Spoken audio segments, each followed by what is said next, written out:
யா அங்கே பார்த்தீங்கன்னா ஒரு மலை தெரியுதுல்ல, அது வந்து சாண்டா க்ரூஸ் மவுண்டன்ஸு. இப்போ நான் நிற்கிறது வந்து பள்ளத்தாக்கு வேலி, அதனால தான் இதை வந்து சிலிக்கான் வேலின்னு சொல்கிறாங்க. One of the important city இந்த சிலிக்கான் வேலி. இது வந்து லாஸ் ஆல்டோஸ் அப்படின்னு பேர். லாஸ்னா மலை அப்படின்னு நினைக்கிறேன் ஸ்பானிஷில். ஆல்டோஸ், லாஸ் ஆல்டோஸ், லாஸ் ஏஞ்சலஸ் மாதிரி லாஸ் ஆல்டோஸ். கார்கள் வந்து போகுது. இங்கே பார்த்தீங்கன்னா அது இந்த சைடு 2 லேன், அந்த சைடு 2 லேன், 4 லேனு. இந்த ஒட்டி வந்து இது வந்து அந்த எட்ஜை ஒட்டி இருக்குது பாருங்கள், பிளாட்ஃபார்ம் ஒட்டி. அது வந்து பைக்குக்காக. ஸோ வந்து கார்கள் மூவ் ஆகுது. இது அந்த இடம் வந்து டவுன் டவுன்.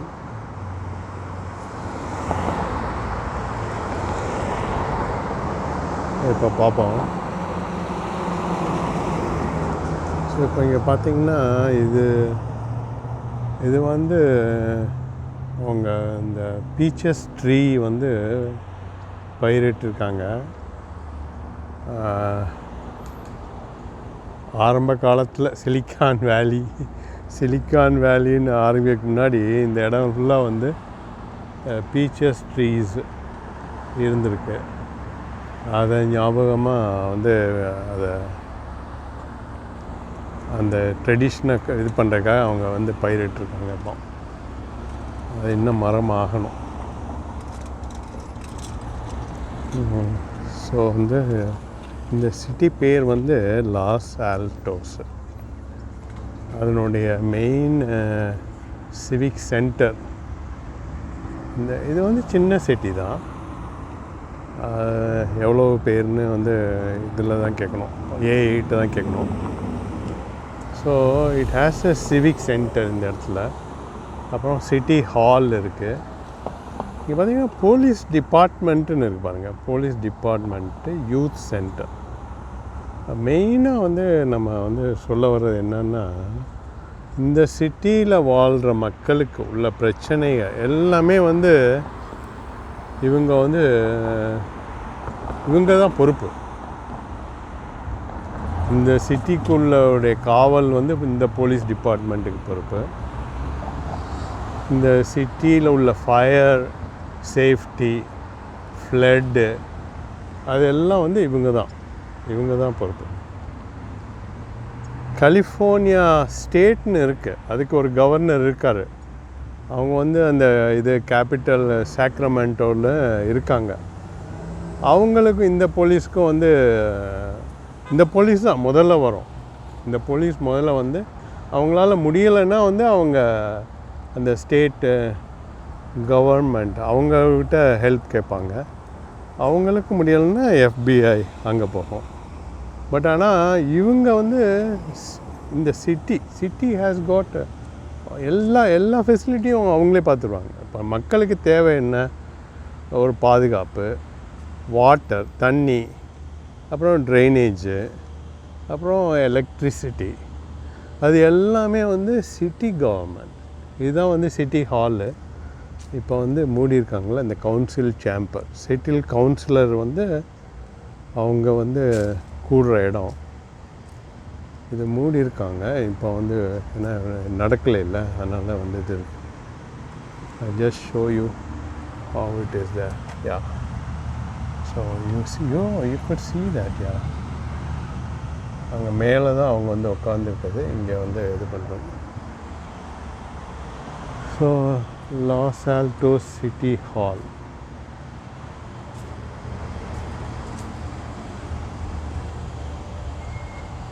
ஸோ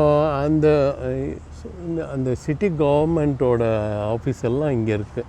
இந்த கிளர்க்கு அந்த அவங்களோட சம்மந்தப்பட்டதெல்லாம் அவங்க வந்து சிட்டியோட ப்ராப்பர்ட்டி டேக்ஸு, சிட்டி கவர்மெண்ட்டில் ஒர்க் பண்ணுற ஹியூமன் ரிசோர்ஸஸ் அவங்க பேரோல், எஸ்பெஷலி போலீஸு அவங்களாம் இவங்க வந்து போலீஸை ரெக்ரூட் பண்ணி அவங்களுக்கு சம்பளம் கொடுத்து அவங்கள வச்சுருக்காது.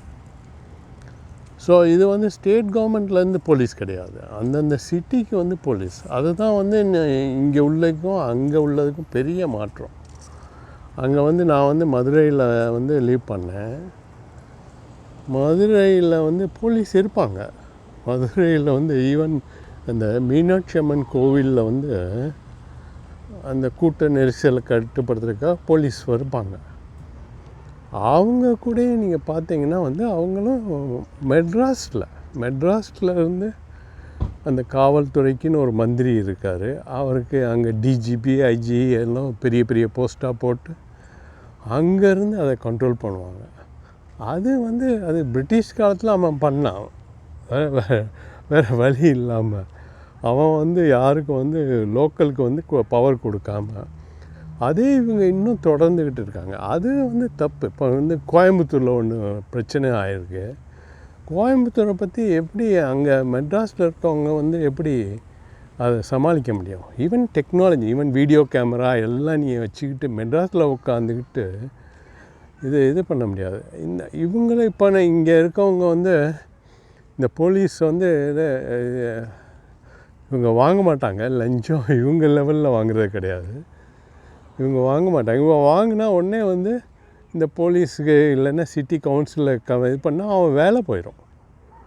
அந்த அளவுக்கு வந்து இவங்க இந்த பாருங்கள் போலீஸ் டிபார்ட்மெண்ட்டுனா இவங்க ரெக்ரூட் பண்ணி இவங்க சம்பளம் கொடுத்து இவங்க கையில் இருக்காது. இது வந்து ஸ்டேட் கவர்மெண்ட்லேருந்து சம்பளம் கொடுக்கறது கிடையாது. அதுதான் வந்து ஒரு பெரிய மாறுதல். நாங்கள் இங்கேக்கு அங்கேக்குள்ள வித்தியாசம். இந்த மாதிரி வந்து லோக்கல் கவர்மெண்ட், உள்ளாட்சின்னு நீங்கள் அங்கே வச்சுருக்கீங்க, உள்ளாட்சி, நகராட்சி, மாநகராட்சி அப்படின்னு. ஆனால் அது எதுக்குமே வந்து இது கிடையாது. எந்த ஒரு என்ன பவர் அதுக்கு அவங்களுக்கு என்ன பவர் கொடுத்துருக்கீங்க? வெள்ளம் வந்து இது பண்ணுறக்கா? ஈவன் வந்து எலக்ட்ரிசிட்டி கூடயும் வந்து எலக்ட்ரிசிட்டிக்கு மினிஸ்டர், ஸோ வந்து காவல்துறைக்கு ஒரு மினிஸ்டர், ஃபயர் கூடயும் வந்து மெட்ராஸில் இருந்து. அங்கே நீங்கள் வந்து தமிழ்நாடுனாலே மெட்ராஸ் ஒரு விதம், அப்புறம் ஊட்டி, கோயம்புத்தூர் அந்த பகுதி ஒரு விதம், அப்புறம் மதுரை வந்து சுத்தமாக வேறு விதம். அதுக்கப்புறம் வந்து நீங்கள் தூத்துக்குடி அந்த மாதிரிலாம் போனால் அது வேறு விதம். ஸோ இப்படி வேறு விதங்கள் இருக்கிற இதில் வந்து நீங்கள் போய் எல்லாமே நான் மெட்ராஸ்லேருந்து பார்த்துக்கிறேன் அப்படின்னு சொல்லினா அது எப்படி முடியும்? ஆக நீங்கள் வந்து யார் வந்து புதுசாக வந்தாலும் இங்கே பாருங்கள், இந்த இது வந்து இவங்க வச்சுருக்காங்க இந்த லோக்கல் போலீஸ்க்காக இந்த வயர்லெஸ்ஸு அவங்களோட சொந்த சிட்டிக்கு மட்டும், ஸ்டேட் கவர்மெண்ட்லேருந்து இல்லை. அந்த ஆண்டனா எல்லாம் பாருங்கள், அவ்வளோ இது ஸ்ட்ரென்த்து அவங்க வந்து வச்சுருக்காங்க, டெக்னாலஜி, ஹியூமன் ரிசோர்ஸஸ். அதனால் இங்கே தப்பு பண்ணவே பயப்படுவாங்க லோக்கல் போலீஸ். இவங்ககிட்டலாம் லஞ்சம் கொடுத்தெல்லாம் நீங்கள் ஒன்றும் பண்ண முடியாது. ஏன்னா இவங்க வந்து இங்கே அவங்க லஞ்சம் வாங்கினா வேலை போயிடும். அந்தளவுக்கு மோரோவர் வந்து அந்த ரெக்ரூட்மெண்ட்டே அந்த மாதிரி பார்த்து தான் அவங்க ரெக்ரூட் பண்ணுறாங்க. இந்த லோ லெவலில் லஞ்சம் கிடையாது இங்கே. அதுதான் ஒரு இது. எல்லா பிரச்சனையும் நம்மளுக்கு வந்து ட்ரம்ப்போட என்ன பிரச்சனை? ஒரு பிரச்சனையும் கிடையாது. நம்மளுக்கு வந்து லோக்கலில் வந்து ரோடு, இந்த பாருங்கள் ரோடு இங்கே உள்ள ரோடு அதுவே எப்படி இருக்குது பாருங்கள்.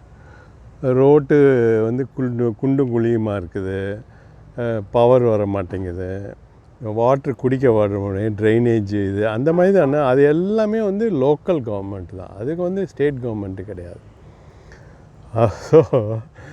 ஸோ வந்து இது நீங்கள் பண்ணாமல் நீங்கள் வந்து இந்தியா வளர்ந்த நாடு, எக்கனாமிக்கலாக வளர்ந்த நாடெல்லாம் அது பிரயோஜனமே கிடையாது. கவர்மெண்ட் லெவலில் வந்து இந்த இது நீங்கள் எம்பவர் பண்ணால் தான், இந்த எம்பவர்மெண்ட்டை பண்ணால் தான் வந்து அது வந்து வளர்ந்த நாடாக ஆக முடியும். அது ஆகாமல் இதை வந்து எல்லோரும் ஆனால் வராங்க. இப்போ இதை வந்து முன்பு வேணால் தெரியாமல் இருந்தது, இப்போ அனைவருக்கும் தெரியும். 2000 பிறகு ஜெயலலிதா அம்மையாருக்கு வந்து அவங்களுக்கு தெரியும், முதலமைச்சராக இருந்தப்போ அவங்களுக்கு தெரியும் இந்த மாதிரி வந்து உள்ளாட்சிக்கு தான் நம்ம வந்து எம்பவர் பண்ணணும் அப்படின்னு சொல்லிட்டு. அதே வந்து கலைஞர் கருணாநிதி அவங்களுக்கும் தெரியும். ஜெயலலிதா முதல்வராக இருக்கப்போ முயற்சி செஞ்சாங்க இந்த மாதிரி வந்து உள்ளாட்சிக்கு வந்து பொறுப்பு கொடுக்கணும் அப்படின்னு சொல்லிட்டு. ஆனால் கூட இருந்த இந்த பன்னீர், பழனிசாமி அவங்கெல்லாம் வந்துட்டு ஐயோ அம்மா அப்புறமேட்டு அவங்களுக்கு பொறுப்பு கொடுத்துட்டா நம்மளுக்கு இங்கே வேலை இல்லையே, இவங்களோட அந்த மினிஸ்டர்னு சொல்லிகிட்டு இருக்காங்கல்ல, அவங்களுக்கு வந்து ஒன்றும் இல்லாமல் ஆயிரும். எல்லாம் காவல்துறை வந்து அப்படி டிஸ்ட்ரிபியூட் பண்ணி மதுரை, கோயம்புத்தூர் அப்படின்னு அந்தந்த ஊரில் உள்ள மேயர்கிட்ட கொடுத்துட்டாங்கன்னா இந்த காவல்துறை மினிஸ்டர்னு அவர் உட்காந்து என்னத்தை பண்ணுவார்? அவருக்கு ஒன்றும் வேலையே கிடையாது. அந்த ஒரு இதுக்காக வந்து கொடுக்க மாட்டேங்கிறாங்க, அந்த பவரை வந்து டிஸ்ட்ரிபியூட் பண்ண மாட்டேங்கிறாங்க. எல்லாம் நாங்கள் வந்து டெக்னாலஜியை வச்சு மேனேஜ் பண்ணிடுவோம், இங்கேருந்து அவன் லஞ்சம் வாங்கினா இங்கேருந்தே இது பண்ணிடுவோம் அப்படின்னு சொல்லிட்டு. மெட்ராஸ் வந்து கன்னியாகுமரி இதெல்லாம் வந்து பண்ணவே முடியாது. ஸோ அதனால் வந்து அவங்க ஜெயலலிதா ஆட்சியில் இந்த எம்ஜிஆர் அவங்க பலாம் நம்மளுக்கு தெரியாது. இப்போ இவர் வந்திருக்கார், பிடிஆர் தியாகராஜன், பழனிவேல் அவரோட பையன். ஸோ அவர் வந்து அமெரிக்காவில் தான் இருந்திருக்காரு. அவருக்கு இந்த இதெல்லாம் தெரியும், இந்த விஷயம் எல்லாம் நல்லா தெரியும். ஸோ உள்ளாட்சிக்கு வந்து எம்பவர் பண்ணணும் அப்படின்னு சொல்லிட்டு. ஆனால் அவரால் பண்ண முடியாது. அவர் ஸ்டாலின்கிட்ட போய் சொன்னார் வச்சுங்களேன். ஸ்டாலின் வந்து ஐயோ காவல்துறை நம்ம அதுதானே கெத்து, அதை கொண்டு போய் நம்ம வந்து எல்லாம் உள்ளாட்சிக்கு டிஸ்ட்ரிபியூட் பண்ணிட்டோம்னா எவ்வளோ டிஸ்ட்ரிக்ட் இருக்குது, எவ்வளோ சிட்டி இருக்குது, எல்லாம் அந்தந்த சிட்டிக்கு கொடுத்துட்டா அப்புறம் காவல்துறை மினிஸ்டர்னு ஒரு இது இல்லாமல் கெத்து இல்லாமல் போயிருமே அப்படின்னு சொல்லி அவங்க இது ஹோல்டு பண்ணியிருக்காங்க. அதனால் வந்து அவரால் முடியாது. கலைஞர் கருணாநிதி வந்து அந்த மாதிரி முடிவு எடுக்க முடியாது. ஏன்னா வந்து அவர் ஏன்னா யார் அது அவரை சுற்றி மினிஸ்டர் இருக்காங்கள்ல, அவர் கூட இருக்கிற ஆள்கள் அவங்க விட மாட்டாங்க. எல்லாம் அந்த மினிஸ்டர் வந்து இது பார்க்க வச்சுருக்காங்க. அதனால் வந்து புதுசாக வர்றவங்களால தான் வந்து இந்த இதை முறைப்படுத்த முடியும். அண்ணன் வந்தால் தமிழ்நாடு அமெரிக்கா அப்படின்னு சொல்கிறாங்கல்ல,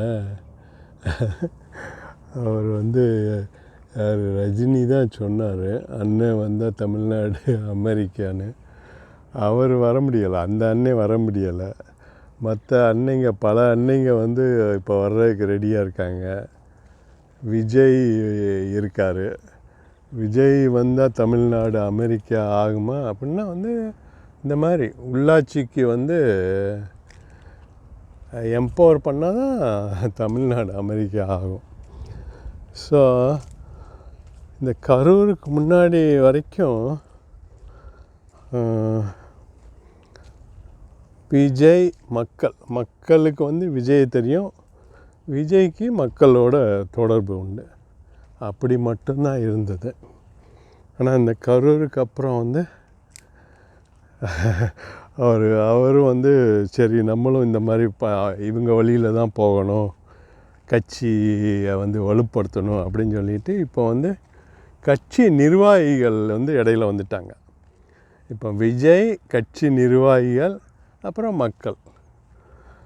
ஸோ விஜய்க்கும் மக்களுக்கு இருந்த தொடர்பு வந்து இல்லை இப்போ இடையில மற்றவங்க மாதிரி இப்போ ஸ்டாலின் இருக்கார், நம்ம நேராக ஸ்டாலின்கிட்ட போக முடியாது. ஸோ வந்து உள்ளூரில் வந்து மதுரைனா வந்து பிடிஆர் தியாகராஜன், பழனிவேல் அவர் பையன், அப்படி தானே போக முடியும். அதுமாதிரி அந்தந்த ஊருக்கு வந்து மாவட்ட அந்த நிர்வாகிகள் அவங்களோட தான் இப்போ ஆயிடுச்சு. அதனால் இப்போ வந்து விஜய் வந்து ஆட்சிக்கு வந்தாலும் விஜய் மக்கள் விரும்பும் முதல்வர் வேட்பாளர் விஜய் அப்படின்னு சொல்லி போடுறாங்க. இதோட விட்டுருவாங்களா? துணை முதலமைச்சர் யாரும் கேட்க மாட்டாங்க. அந்த அளவுக்கு யாரும் வந்து வரல. அவர் கூட்டணின்னு போனால் தான் வந்து துணை முதலமைச்சர்னு கேட்பாங்க. அவர் கட்சியில் உள்ளவங்க துணை முதலமைச்சர் கேட்க மாட்டாங்க.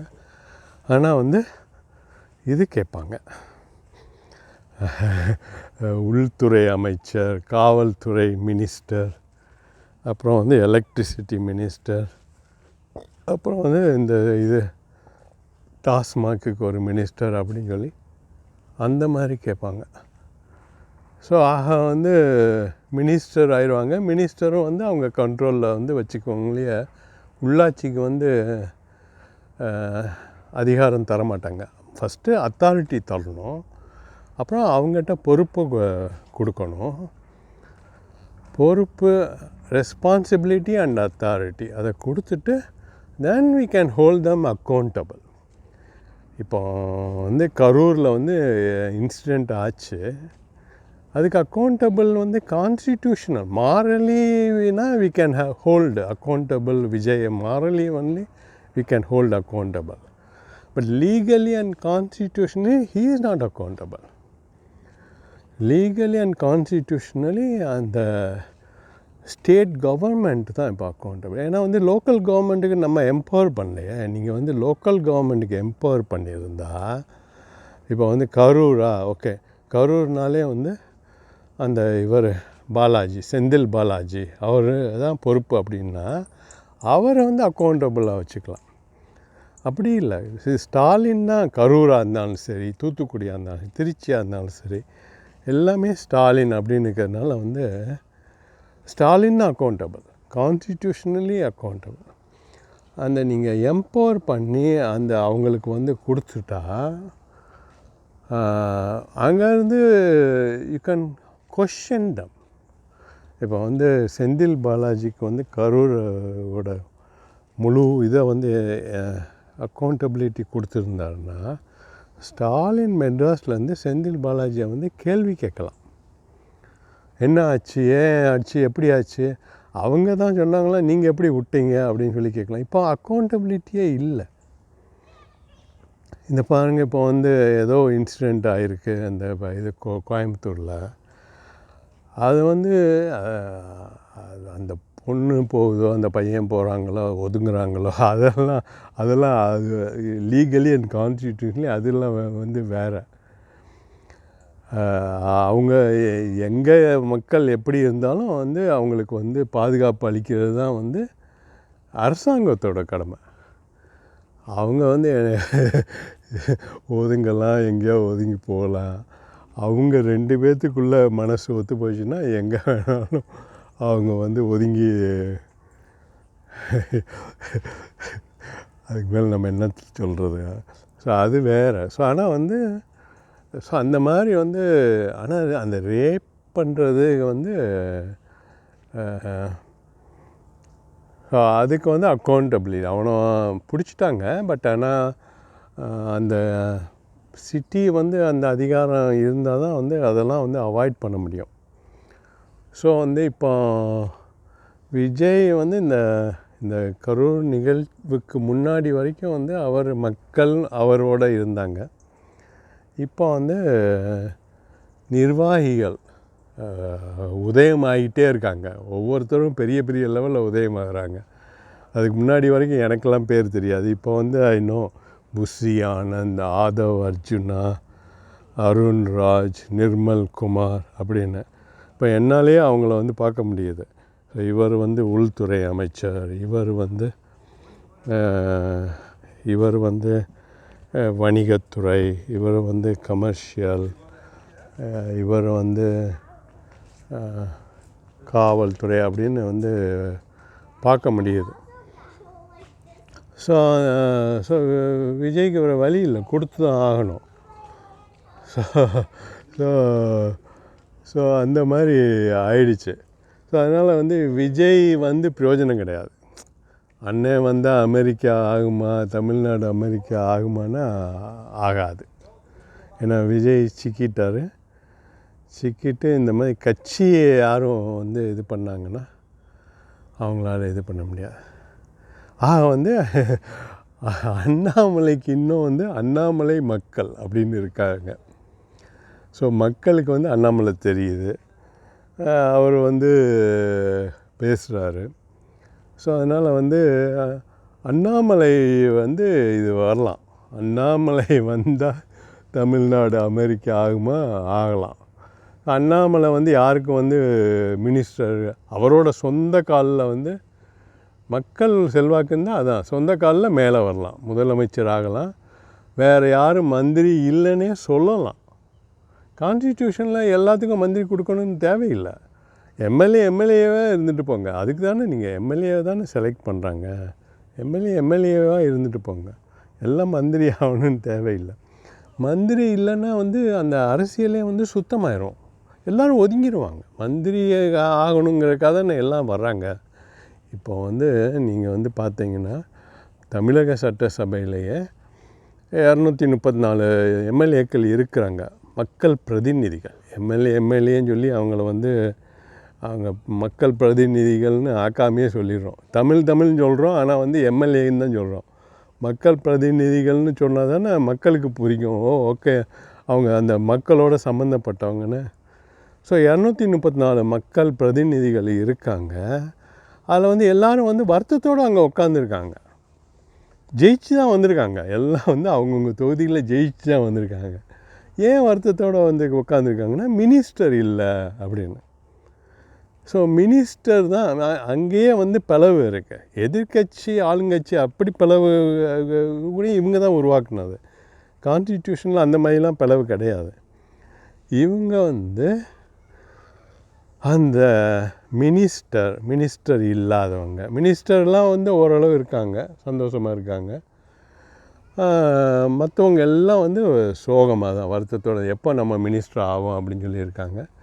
மினிஸ்டர்களே சில பேர் வந்து நம்ம இந்த சாதாரண துறை மினிஸ்டர், அந்த துறை இல்லையே நம்மகிட்ட அப்படின்னு வர வருத்தத்தோடு இருக்காங்க. எல்லாம் வருத்தத்தோடு என்ன தான் வந்து ஜெயிச்சு வந்தாலும் வருத்தத்தோடு தான் இருக்காங்க. இவங்களால் எப்படி அங்கே ஆட்சி கொடுக்க முடியும்? ஆக நீங்கள் வந்து இப்போ ஸோ விஜய் வந்து விஜய் திரும்ப மக்கள் நான் தான், நிர்வாகிகள்லாம் கிடையாது, யாருக்கும் மினிஸ்டர் இல்லைன்னு அவரால் சொல்ல முடிஞ்சால் பரவாயில்ல. ஸோ அதனால் வந்து மந்திரி யாரும் இல்லை, முதலமைச்சர் ஒருத்தர் தான் அப்படின்னு சொல்லிட்டு, ஓகே உனக்கு வந்து நீ வந்து இப்போ பொறுப்பேற்றுக்கணும்னா நீ போய் கோயம்புத்தூரில் போய் இது மேயர் ஆகிக்கோ. மேயர் ஆகிட்டு கோயம்புத்தூரை வந்து நீ வந்து அங்கே எதுவும் பிரச்சனை இல்லாமல் பாதுகாப்பாக, காவல்துறை எல்லா துறைகளையும் வந்து பாதுகாப்பாக இருக்கிற மாதிரி பார்த்துக்கோ, அந்த பொறுப்பு எடுத்துக்கோ. ஸோ பொறுப்பு ஏதாவது எடுத்துக்கிட்டால் வந்து நம்ம வந்து கொடுக்கலாம். ஸோ எல்லாம் இந்த மினிஸ்டர்னு போட்டு அங்கே மெட்ராஸில் உட்கார வச்சுட்டு அங்கங்கே வந்து ப்ராப்ளமாக போயிட்டு இருக்குன்னா அது எப்படி சரி? நீ போய் இது கோயம்புத்தூருக்கு ஒருத்தர் பொறுப்பெடுத்துக்குங்க, மதுரைக்கு போய் ஒரு பொறுப்பெடுத்துக்குங்க, அதே மாதிரி வந்து தூத்துக்குடிக்கு ஒரு பொறுப்பு எடுத்துங்க அப்படின்னு சொல்லி ஒவ்வொருத்தருக்கும் அங்கங்கே பொறுப்பு கொடுத்துட்டா சிறப்பாயிரும், அமெரிக்கா ஆயிரும், தமிழ்நாடு அமெரிக்கா ஆயிரும். ஸோ அதனால் அது யார் முடியுதோ அந்த அண்ணன், எந்த அண்ணன் வந்தாலும் சரி, அண்ணன் வந்தால் தமிழ்நாடு அமெரிக்கா ஆகும்னா அது எந்த அண்ணன் வந்தாலும் சரி தானே. எந்த அண்ணன் வந்தாலும் சரி தமிழ்நாடு வந்து அமெரிக்கா ஆகட்டும். ஆனால் வந்து உள்ளாட்சி கொடுத்தா தான் வந்து அமெரிக்கா ஆகும். இல்லாட்டினா வந்து இது அப்படியே தான், இதே தான் தொடரும். இன்னும் ஒன்று என்னன்னா, ஸோ இப்போ வந்து வாய்ப்பு வந்து விஜய்க்கு கரூர் முன்னாடி வரைக்கும் மக்கள் விஜய்ன்னு இருந்தாங்க. அந்த கரூர்னால் வந்து அவருக்கு நிர்வாகிகள் அவங்க வந்து அரக்கர்கள் மாதிரி உருவாகிட்டு வர்றாங்க. அது ஒரு அசுர அரசியல் அது. ஸோ அந்த நிர்வாகிகளை வந்து திரும்ப அவர் வந்து கீழே புஷ் பண்ணிவிட்டு அவர் நானும் மக்களும் தான், ஆதவ அர்ஜுனாலாம் யாருக்கும் மக்களுக்கு தெரியாது, அதனால் வந்துக்கிட்டு எல்லாம் விஜய் தான் அப்படின்னு சொல்லிட்டு இப்போ வந்து ஈவன் விஜய் வந்து ஜெயிச்சு ஒரு 234 எம்எல்ஏ கொண்டு வந்தாலும் வச்சுங்களேன். அந்த காலத்தில் வந்து எம்ஜிஆர் காலத்தில், அவங்க ஜெயலலிதா காலத்தில் அவங்களுக்கு வந்து சவாலாக ஒன்றும் பெருசாக இல்லை. எல்லாம் தேர்ந்தெடுக்கப்பட்ட எம்எல்ஏக்கெல்லாம் வந்து லாயலாக இருந்தாங்க. சவால்னால் வந்து இந்த மாதிரி சவால், இந்த மாதிரி அமித்ஷா மாதிரி சவால். இப்போ வந்து அமித்ஷா வந்து விஜய் கஷ்டப்பட்டு எம்எல்ஏ ஜெயிச்சு வந்தாலும் அவர் அலாக்கா தூக்கிடுறாரு. ஜெயிச்ச எம்எல்ஏ, விஜய் கட்சியில் நின்று ஜெயிச்ச எம்எல்ஏவே அவர் அலாக்கா தூக்கிடுவார். அவர் அலாக்கா தூக்கிட்டு அவருக்கு ஆட்சியை இது பண்ணிடுறாரு. ஸோ அதனால் வந்து என்ன பண்ணுறது, எல்லா எம்எல்ஏட்டையும் 234 எம்எல்ஏட்டையும் வந்து சைன் வாங்கணும். நான் ரிசைன் பண்ணுறேன் அப்படின்னு சொல்லி வெத்து பேப்பரில் சைன் வாங்கிட்டு அப்படி தான் இது பண்ணணும். அந்த மாதிரி தான் நிலைமை இப்போ இருக்குது. ஸோ வந்து விஜய் வந்து அவர் அந்த அண்ணன் வந்தால் தமிழ்நாடு அமெரிக்கா ஆகலாம், ப்ரொவைடட் அவர் இந்த மாதிரி மந்திரியெல்லாம் இல்லை. அந்தந்த ஊருக்கு வந்து காவல்துறை, தீ அணைப்பு, மின்சாரம் எல்லாமே அந்தந்த ஊருக்கு கொடுக்கலாம். ஸோ அப்படி கொடுத்துட்டு அவர் வந்து நிர்வாகத்தை இது பண்ணலாம். இல்லைன்னா அண்ணாமலை வரலாம். வேறு யார் இருக்கா? சீமான் வந்து ஆட்சியை பிடிக்கிற மாதிரி இல்லையே. அவர் வந்து பெர்சன்டேஜ் கொஞ்சம் கொஞ்சமாக முன்னேறலான்னு தான் பண்ணிகிட்ருக்காரு. அதனால் வந்து அவரை வந்து தெரியல. அவரை வந்து மக்கள் நேரடியாக இது பண்ணுற மாதிரி இருக்கணும். அவர் வந்து அந்த பாப்புலாரிட்டி கொஞ்சம் டிரான்ஸ்ஃபார்மேஷன் வந்து ப்ராக்ரஸுக்கும் டிரான்ஸ்ஃபார்மேஷனுக்கும் அதுதான் வித்தியாசம். நீங்கள் வந்து படிப்படியாக முன்னேறி ஐபிஎஸ் ஆவாங்கள்ல, ஏட்டுக்கள்லேருந்து ஆரம்பித்து அப்படி வருவாங்க. இல்லைன்னா ஐபிஎஸ்ஸாகவே நேராக வருவாங்க. ஸோ அது ரெண்டுக்கும் வித்தியாசம் இருக்குல்ல. சீமான் வந்து படிப்படியாக பர்சன்டேஜை இன்க்ரீஸ் பண்ணிகிட்டு இருக்கலாம். ஆனால் இவங்க 2 பேரும் வந்து இது விஜய்க்கு எகெயின்ஸ்டாக இருக்கிற ரஜினி எப்போ எகெயின்ஸ்ட் ஆனாங்கன்னு தெரில. ஆனால் வந்து அந்த ரஜினி ரசிகர்கள் அவங்க வந்து அண்ணாமலைக்கு ஆதரவாக இருப்பாங்க. அண்ணாமலை பிஜேபியை விட்டு வெளியில் வந்துட்டால் நம்ம ஊருக்காவது தமிழ் மக்கள் அப்படின்னு சொல்லி அதனால தான் அந்த இது சண்டை போட்டாரா? தமிழ் பத்திரிகையாளர்களோட அண்ணன் தம்பியாக பழகிட்டு இருக்கோம் அப்படின்னு சொல்லி தமிழ் இப்போ கொண்டு வர்றாரு. ஓகே.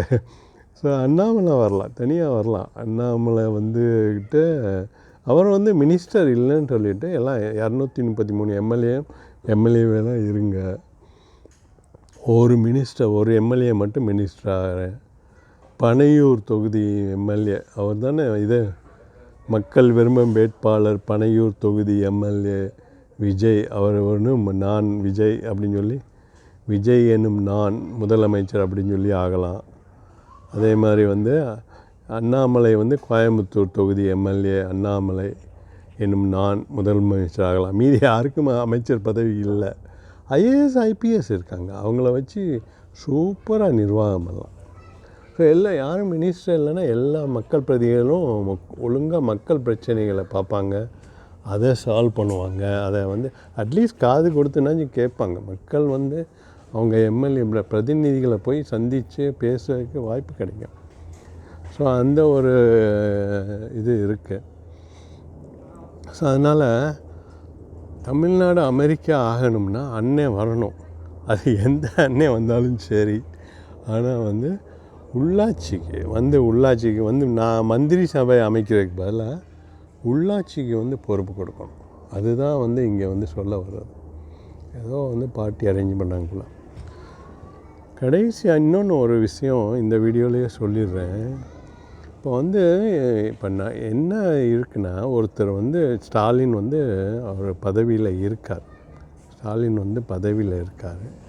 அவர் வந்து அந்த நெக்ஸ்ட் இயர் மார்ச்லேயோ ஏதோ ஏப்ரல்லையோ அவர் காலம் முடியுது.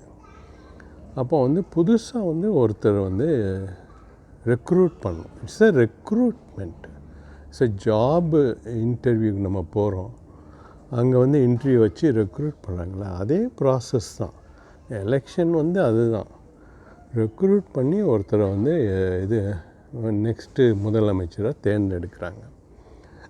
நீங்கள் வந்து என்ன சொல்லணும் அப்படின்னா, மக்களுக்கு வந்து ஓகே உங்களுக்கு இந்த மாதிரிலாம் பிரச்சனைகள் இருக்குது, இதெல்லாம் நான் வந்து இப்படியெல்லாம் சால்வ் பண்ணுவேன், இதுதான் என்னோடய திட்டம், இந்தந்த பிரச்சனைக்கு இந்தந்த இது சால்வ் பண்ணுறதுக்கு திட்டம் அப்படின்னு அந்த மாதிரி எடுத்துரைக்கணும். இப்போ நான் ஒரு ஜாப் இன்டர்வியூக்கு போகிறேன், அப்போ போயிட்டு இந்த ஜாப் இன்டர்வியூக்கு வந்திருக்கேன், நான் உங்கள் அந்த கரண்ட் டெவலப்பரை உட்காந்து வேலை செய்கிறத பார்த்தேன், அவர் ரொம்ப குப்பையாக வேலை செய்கிறாரு அப்படின்னு நான் சொல்லுவேன். இப்போ வந்து அப்படி தான் நீங்கள் ஸ்டாலினை வந்து குறை சொல்கிறதில்ல, நீங்கள் எப்படி குவாலிஃபை ஆவீங்க? ஸ்டாலினை குறை சொல்லி அது எப்படி நீங்கள் குவாலிஃபை ஆக முடியும்? அதே மாதிரி வந்து ஜாபு இன்டர்வியூ பேனலுக்கு உள்ளே போயிட்டு நான் வந்து வெளியில் வந்து உட்காந்துருக்கவங்களெல்லாம் பார்த்தேன், ஒரு 10 பேர் உட்காந்துருக்காங்க, அவங்ககிட்ட எல்லாம் பேசி பார்த்தேன், ஒருத்தரும் ஒன்றும் சரியில்லை, பாதி பேருக்கு வந்து என்னன்னே தெரிய மாட்டேங்குது அப்படின்னு சொல்லிட்டு அப்படியே நான் சொல்லுவேன், எனக்கு என்ன தெரியும், நான் என்ன பண்ண போகிறேன் அதுதானே வந்து சொல்லுவேன். நீங்கள் வந்துக்கிட்ட ஸ்டாலினை குறை சொல்லியோ இல்லைன்னா அடுத்த கட்சியை வந்து எடப்பாடியை குறை சொல்லியோ எல்லாம் நீங்கள் மேலே வர முடியாது, குவாலிஃபை ஆக முடியாது. குவாலிஃபை ஆகணும்னா நீங்கள் வந்து என்ன முதல்ல ப்ராப்ளம் சால்வ் பண்ணுறீங்களோ இல்லையா அது வேறு, அட்லீஸ்ட் அண்டர்ஸ்டாண்டாச்சும் பண்ணுறீங்களா, அதுதானே தேவை. என்னென்ன சவால்கள் என்னென்ன வாய்ப்புகள் இருக்குதுன்னு நான் ஸ்டடி பண்ணி வச்சுருக்கேன் அப்படின்னு. மக்களை பொறுத்த வரைக்கும் வந்து மக்களுக்கும் கட்சிக்கும் சம்மந்தமே இல்லை. மக்கள் வந்து கூட்டம் வருது, கூட்டம் பார்க்க வருது அப்படின்னு இருக்காங்க ஒழிய மக்களுக்கும் கட்சிக்கும் சம்மந்தமே இல்லை. மக்கள் சம்மந்தப்பட்டது ஆட்சி தான். ஸோ நீங்கள் முழுக்க ஆட்சியை பற்றி தான் பேசணும். இப்போ இருக்க ஆட்சியை பற்றி பேசியும் ரொம்ப ஒன்றும் நீங்கள் இது பண்ண முடியாது. நாங்கள் வந்தால் என்ன ஆட்சி அப்படின்னு சொல்லி தான் அந்த இதுதான் வந்து நீங்கள் சொன்னால் தான் நாங்கள் வந்து உள்ளாட்சிக்கு எம்பவர் பண்ணுவோம், போலீஸெல்லாம் மெட்ராஸ்லேருந்து வர வேணாம், நீங்கள் உள்ளுக்குள்ளேயே வந்து உங்கள் ஊர் உங்கள் பொறுப்பு, நீங்கள் வந்து உங்கள் ஊரில் நல்ல போலீஸ்களாக செலக்ட் பண்ணி அதை போலீஸ் அகாடமியில் ட்ரைனிங் கொடுத்துட்டு அப்புறம் இங்கே வேலைக்கு வச்சுக்கோங்க, அவங்க லஞ்சம் வாங்கினாங்கன்னா நீங்களே நீக்கிருங்க அப்படின்னு சொல்லி அந்த மாதிரி வந்தால் தான் வந்து இதாகும். ஆக அண்ணன் வந்தால் தமிழ்நாடு அமெரிக்கா ஆகலாம். முந்தி வந்து தெரியாது நம்மளுக்கு அமெரிக்கா எப்படி இருக்குன்னு தெரியாது, இப்போ அமெரிக்கா எல்லாம் தெரியுது, நிறைய பேர் இருக்காங்க, அவங்கெல்லாம் வந்து தமிழ்நாட்டுக்கு வந்து கன்சல்டிங் கொடுக்குறதுக்கு ரெடியாக இருக்காங்க, எப்படியெல்லாம் என்னென்ன எப்படிலாம்